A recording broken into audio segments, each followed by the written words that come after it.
5,5 hodiny do Dubaja, 8,5 hodiny potom z Dubaja do Šanghaja. Prišiel som tam o polnoci, mesto úplne zhasnuté, lebo o 11:00 všetko sa vypína, končí metro a podobne, ale dostal som sa presne tam, kde som potreboval a bol som v Šanghaji.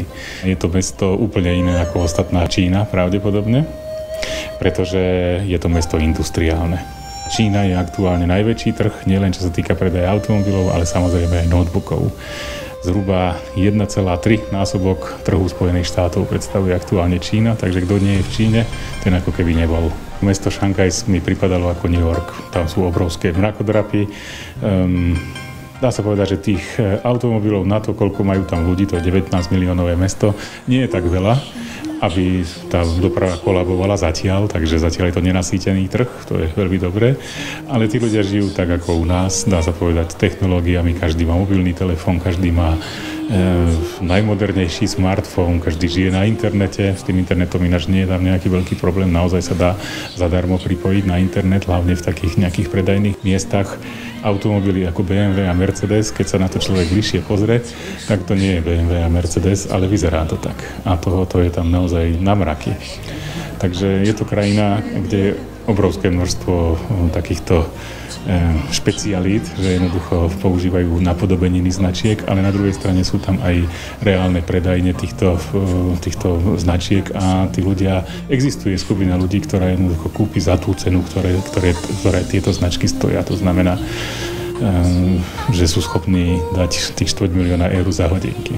Tá Čína nie je tak otvorená prílevu turistov, ako by som ja to čakal. Je to vízová krajina, to znamená, treba vybaviť vízum. Dá sa to urobiť v Bratislave, robia len útorky a štvrtky, trvá tu také 3 až 5 dní, stojí to 40 eur a nie je to jednoduché získať. Človek nemôže byť, napríklad nemôže sa zúčastniť na nejakej protičínskej demonštrácii v prípade, že nejaká taká bola, lebo jednoducho to vízum mu nebude udelené. Za druhé, nie je to automatické, že to vízum dostane. Ja osobne som mal naozaj pohovor s konzulom. Bol to normálny rozhovor a víza som dostal bez problémov. Ale treba s tým počítať, že to teda istú chvíľu trvá. Bolo potrebné napísať všetky prístroje, ktoré so sebou beriem, to znamená fotoaparát, notebook, kameru, blesk a podobne, vrátane výrobných čísiel. A údajne, keby som to nebol urobil a bol by som zobral niečo, čo je navyše, tak by to mohlo byť zadržené na hranici. Ale nič také sa nestalo, nikto ma neprezeral, takže som prešiel úplne bez problémov tam aj späť. Zaujímavé je, že aj cestou späť je kontrola pasová dosť výrazná. Kontroluje sa všetko možné, či je to naozaj držiteľ pasu, či má naozaj platné vízum. Dostane sa taký lístok pri vstupe, ktorý treba pri výstupe zasa odovzdať. Takže ono to tam trocha vidno, že je to krajina, ktorá, ako by som povedal, je riadená tak centrálne. Na čele je samozrejme komunistická strana, je to proste tak. Treba akceptovať tie čínske zákony a s týmto treba počítať. Takže krajina sa síce otvára tým turistom, ale že by to bolo také, že teraz sa rozmyslím a teraz idem, tak to zatiaľ nie je. Osobne si myslím, že v našich školách by sa mala zriadiť výučba čínštiny, pretože toto je od takých 5-10 rokov je to rozhodujúci trh a kto nebude na tomto trhu alebo nebude mať možnosť komunikovať, tak to bude dosť problém. V Šanghaji dá sa použiť angličtina, ale v tom biznisovom Šanghaji. Keď človek ide do okrajových štvrtí, angličtina je už neznámy jazyk a naozaj ostáva len čínština. Čínština v tom písanom prejave je mimoriadne náročná, pre mňa rozsypaný čaj. Údajne platí to, že čínske deti, keď vychádzajú zo základnej školy, tak vedia len 40% napísať toho, čo všetko je možné napísať pomocou čínskych znakov. Ja osobne neviem ani jeden. A myslím si, že s týmto budeme mať trocha problémy, lebo pre nich sa naučiť našu abecedu je to jednoduché, ale pre nás ich abecedu to je veľmi ťažké. A teda keby sa človek mal orientovať napríklad v mape, ktorá je len po čínsky, tak jednoducho neviem si to celkom dobre predstaviť. Takže výučba čínštiny podľa mňa je tá, ktorá rozhodne do budúcna. Za druhé, iný spôsob života. Oni naozaj inak berú to, čo je pekné. Červená farba, to je tá správna farba, pestré farby, všetko také so zlatom, ornamentami a podobne. Trocha iný dizajnový vkus, ako je to v Európe. Takže iné vnímanie pocitu estetiky. Za ďalšie iné stravovacie návyky. To, čo poznáme my z čínskych reštaurácií u nás v Bratislave a to, čo sa naozaj konzumuje v Číne, sú úplne odlišné veci. Niečo ako 8 drahocenností a iné špeciality v čínskych reštauráciách nenájdete v skutočnej Číne.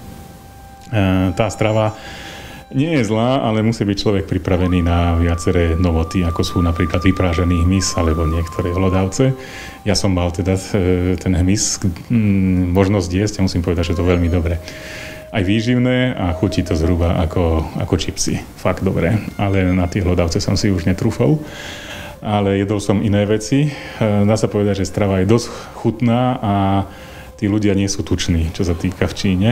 Takže pravdepodobne to bude lepšia strava ako v Amerike, kde jednoducho človek sa cíti extrémne chudý, keď príde tam. Tu som sa cítil v trocha inej podobe. Bol som naozaj aj na miestach, ktoré nie sú turisticky navštevované. Takých tam naozaj veľa je. A dostal som sa do toho stavu, že tí ľudia si ma fotografovali a bol to taký trocha nepríjemný pocit. Že síce vedeli, že asi takto vyzerajú belosy z filmov, ale nikdy ho naživo nevideli. Dokonca som sa fotografoval s nejakou nevestou. A prišlo mi to také trocha blbé, že zrazu som centrom pozornosti. Samozrejme, že som mal foťák na sebe a kameru, tak niečo ako človek s nakresleným terčom na čele. Takže som sa stade trocha otočil, ale chvíľku som tam pobudol a tá Čína, tá skutočná Čína potom vyzerá hodne inak ako tá biznisová Čína. Tí ľudia žijú väčšinou na ulici, všetci sú kamaráti, tam obedujú, večerajú, strihajú sa, realizujú biznis. Všetko sa odohráva na ulici a v takej troška menej hygienických pomeroch. Čo sa týka záchodov, na to si treba zvyknúť, že to, čo my poznáme, ako vyzerá záchod a to, čo vyzerá v Číne, tak to je také trocha odvážnejšie v tej skutočnej Číne, pretože ide proste o nejakú jamu, kde sa treba trafiť. A na takéto veci si treba dať pozor. Takisto aj voda, ktorá je označená ako pitná, tak treba byť pripravený na to, že tá je teplá, nie je studená. Tak tiež je to také trocha iné. Proste je to iná kultúra.